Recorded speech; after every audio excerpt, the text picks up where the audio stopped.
Hey, beautiful souls.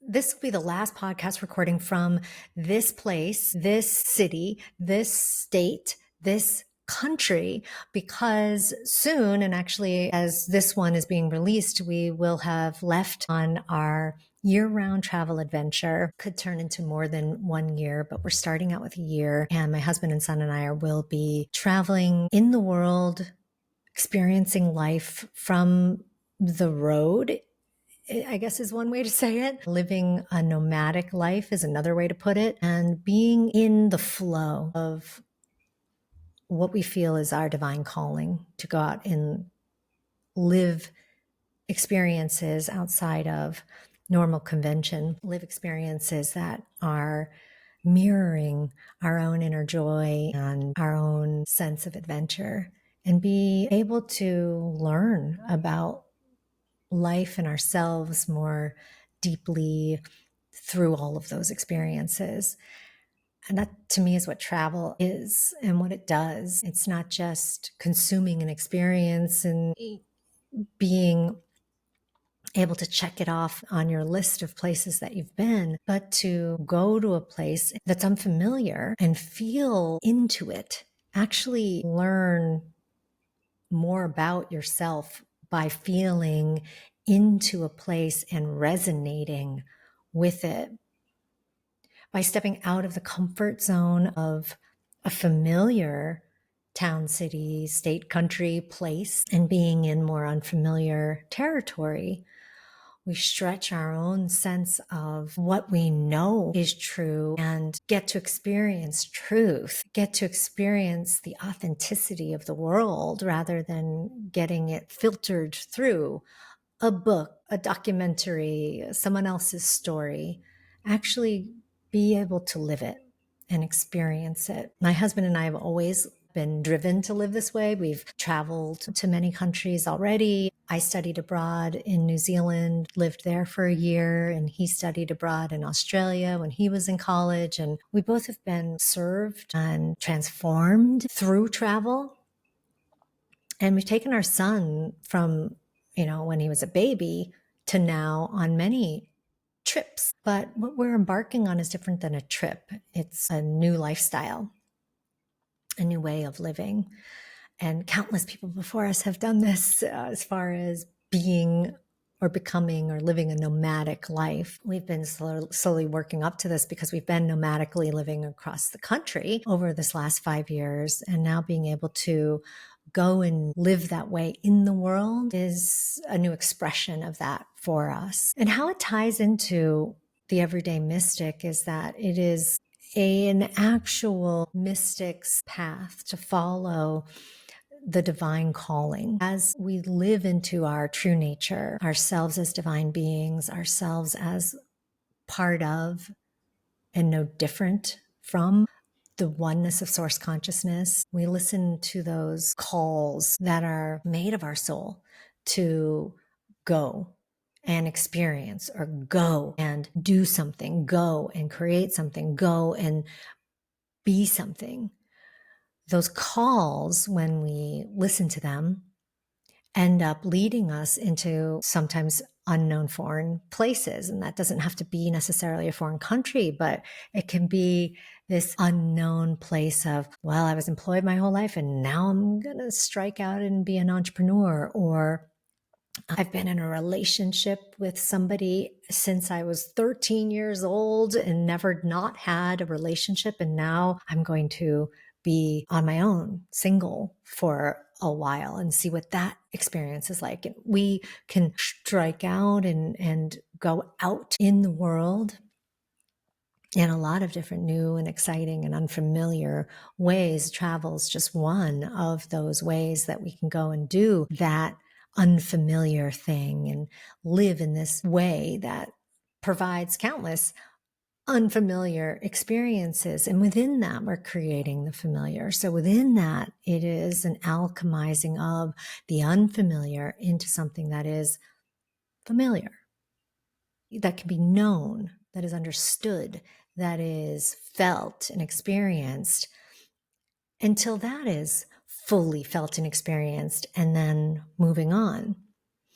And the way I've been feeling lately is sort of trapped in this place of where everything's familiar. Not everything is known. I don't think that's possible to know everything, but we can know enough about a place, its people, its customs, its values, to the point of where we feel like, okay, I get it. I've learned those lessons. I understand what this is, and I'm ready to move on.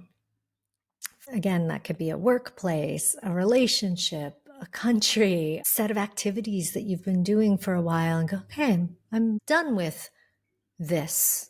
I've completed this. There's this feeling of completion. Now, it doesn't mean that that thing won't open up again and become anew in some way for you. Maybe you had a hobby that you came to completion with at some point, and then you pick it back up again 10 years later, and it's a new you experiencing that thing. But we can look at the time in between. Well, what is it that happened between when you stopped that hobby to when you picked it back up? What changed within there? What transformed in you within there? What created that new version of you that now that thing that you're experiencing is new? Something would have. And that's the living of life. That's the experiencing of the fullness of life that we get to have, to where we can be moving into new versions of ourselves all the time, to experience life in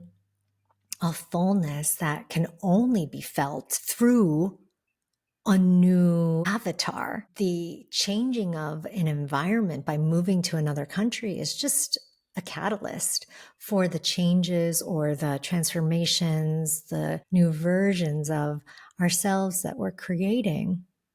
So travel's not the answer.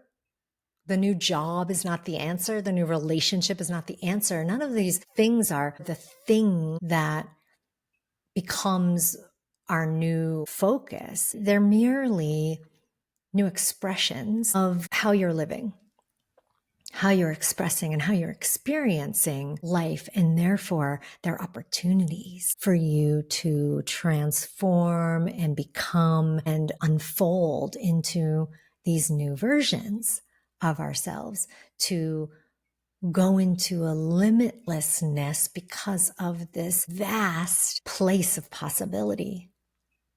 If we stay within the confines of a narrow and limited life experience, thinking, being, feeling, doing, if that's where we live from, then what we'll experience of ourselves, and therefore what we experience of this human experience and this human life, is that limited perspective.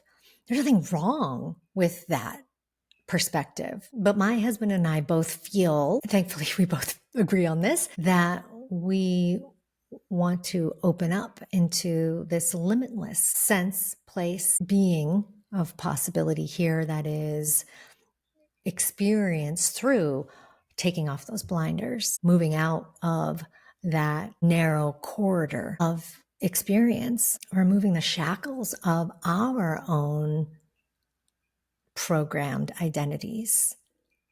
I am a this, I am a that. Your citizenship is a big part of that identity. We're not giving up our citizenship, at least not yet. But even saying that you are an American has a certain set of connotations, values, all sorts of cultural norms and specific things are tied to that. And that can be a wonderful thing to hang your hat on, as can I'm an architect. And so much, is wrapped up into what that means to say I'm a this. Our path, however, is moving away from those identities of I am a fill in the blank and into living of possibilities that are beyond that limited identity and into the limitless potential of our soul, ourselves as divine beings. What we create from there is limitless. What we create from there is what I believe we're doing here.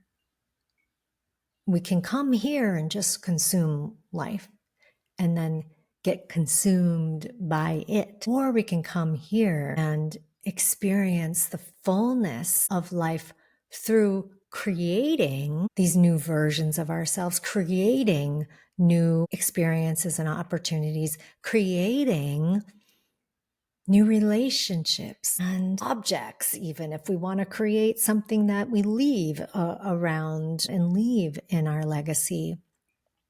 But creation is the thing that we are so gifted with in this life, to be creators and co-creators with the universe, that we get to be a being here that has the consciousness to create, and then also the means, meaning our physicality, to create as well. And then a consciousness that can go beyond that to understand what it is that we're doing here and what we're creating, at least from the understanding that you have at the current present moment, right?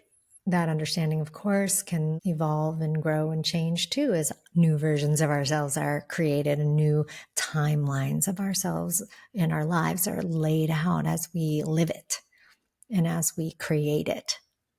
So we are not just that subject of the story, we're also the author, the creator, writing the story as we go. What is this character going to do? Where is this character going to go? What's going to happen to it? What's going to unfold? Who are they going to meet? Where are they going to go? What are they going to experience? What are they going to feel? What are they going to do?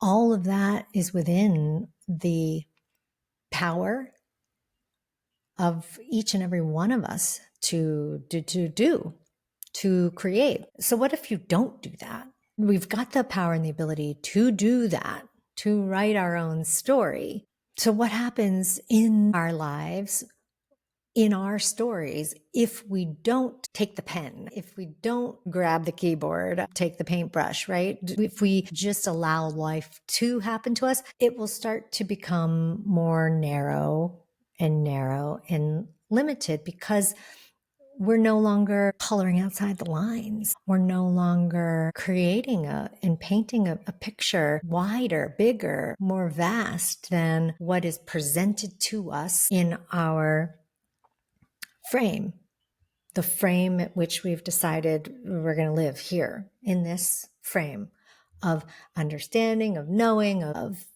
what's true, what feels safe. Usually it is about safety and comfort and about fear that keeps us within this limited frame. And sometimes it's just ignorance. It's just not knowing that there's more outside of that frame.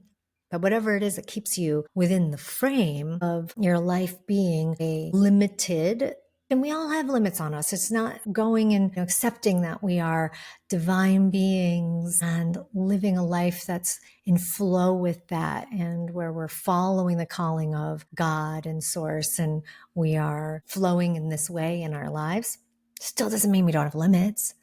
We do, because we're here on earth. This is a limited place on purpose. I believe that these limits are set, and that we set them in order for us to learn what it feels like to break through those limits, to learn and gain certain lessons from the experience of working both within and then breaking free from those limits. The contrast is where the juiciness of life really is. If there were no contrast, if there was no limitation, we wouldn't know the joy of the other. For those of you tuning into this podcast, you most likely are people who have already seen outside of that frame, who want to break free from that frame even more, who know that that's not all you're here to live. And I can only say to you that you have this one life, not that we only have one life, but you have this one life that you're listening to this podcast in at the moment, to go forth, live in the fullness of the frame. There's still a frame, but it is more vast and wide and spherical and multidimensional than you may have been told, or that we have been taught, or that we have experienced up until a certain point. When we start to break free of this two-dimensional frame, and then we start to see it's three-dimensional. Well, actually, it's 4, 5, 6, multi-dimensional. It's a prism of reality that we are living in, and then therefore creating at any moment.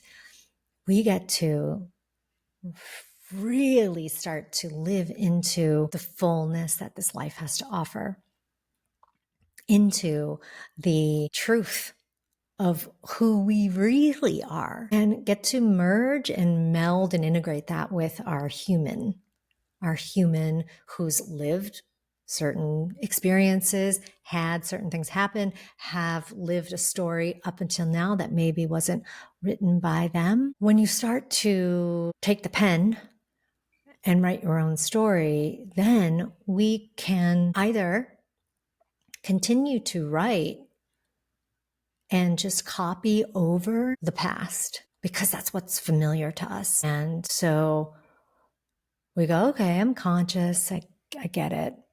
I'm an adult now. I can live my own life. But if in the living of that life, all you're doing is copying the past, you are not truly creating. It's the same as if you were to look at an artist who creates an original work and then one who is a copycatter, and they take that piece, right? There's this copycat art all over the world, and people can sometimes get duped and buy what they think is an original painting, and it isn't. It's a copycat of that thing, and that can be said, for everything, really. And now with AI and all that's going to be created through artificial intelligence, we have to be even more discerning with both what we see and experience. But we don't really even need to worry about that so much as what we're creating from within. This is an even more precious time right now to step into that creator role, into the role of yourself as the author of your own life, because we are now up against, if you will, or just experiencing the contrast of an artificial intelligence creating, and they're writing their own stories. I mean, yes, it's prompts by humans that are putting that information in there, but the fact that it's a artificial intelligence, a machine learning intelligence, the machine is learning from every single prompt that they receive, to the point of questioning. And obviously many futurists have questioned this, of will that machine gain its own consciousness eventually, because of everything that's being fed into it. So we can either spend our time feeding an artificial intelligence, feeding a system with the prompts, and then allowing it to create, essentially just copying over the past and copying over what's already been done and said and experienced. Or we can go out and live our true lives. We can go out and write our own stories. We can create our everyday experience and our life as a whole, consciously, beautifully, proactively, and do this with intent. Do this with the gusto of, this is the only life we've got. It's the only life that this human soul combo has, if we want to look at it that way. If you do believe that we come back again and again, and that we're a soul traveling through space and time, and that this is just one of millions of lives that we'll live, or that one of millions that we're living it right now, if you believe in quantum timelines and the fact that we're living in different dimensions at this moment, even if you do believe all that, even if that's all true, the experience, the visceral, embodied experience of you as a human being living with this combination of your soul in this body, in this life, in this experience, are just having this now. this is what we've got. And we have the choice, the free will. It's just about intent and desire at that point of, are you going to go out and be that creator? Are you going on and living the story of what was fed to you, what was given to you, what was written for you? Or are you going to turn the page, fresh sheet, and start to write, start to create, start to fully live? It's messy, that process. There's a lot of bumps and things that you run into because living your own true life that hasn't been laid out and prescribed by someone else or a system is a lot of creation, and creation's messy. If you've had a baby, you understand and you know what this looks like and feels like. It is a messy process, but it's the most beautiful, life-affirming process that we can be involved in. So that's what we're going out and doing. We're going to go out and live this beautiful, messy life and live this creative birthright that we have to create our days and to live them in a new way each time. I'll share more about the experience and the unfolding of all of that on this show, but we'll, of course, also continue to release episodes talking to guests and other everyday mystics and their lives and their practices and their ways of being here in the world as a divine being. And we'll continue to create whatever we can to help you along your journey in this process that we're all in, because we are in this together. Some of us have just experienced some aspect of this that can help inform others. And that's what I truly believe my role here is to share the things that have unfolded for me and become conscious and known to me to then help you. And then there's people that open me up to new aspects and new understandings, new knowings. And we get to do this for each other and get to be in this together. So we're creating a series of guidebooks that will be available on theeverydaymystic.org, which will help you along certain aspects of this journey. And the podcast will continue to go on as it is. We'll just be recording from around the world. I am excited to take you along on our journeys, and I'm excited to hear about your journey as you move through this incredible, beautiful life that we all have in front of us. This book to write, this canvas to paint, this sculpture to create. Don't worry about whether it looks good or whether it's perfect. Nothing is. The process of what you learn about yourself and experience and get to experience of life is what it's all about. So we'll see you next time from wherever we're recording from, and are always sending you so much love.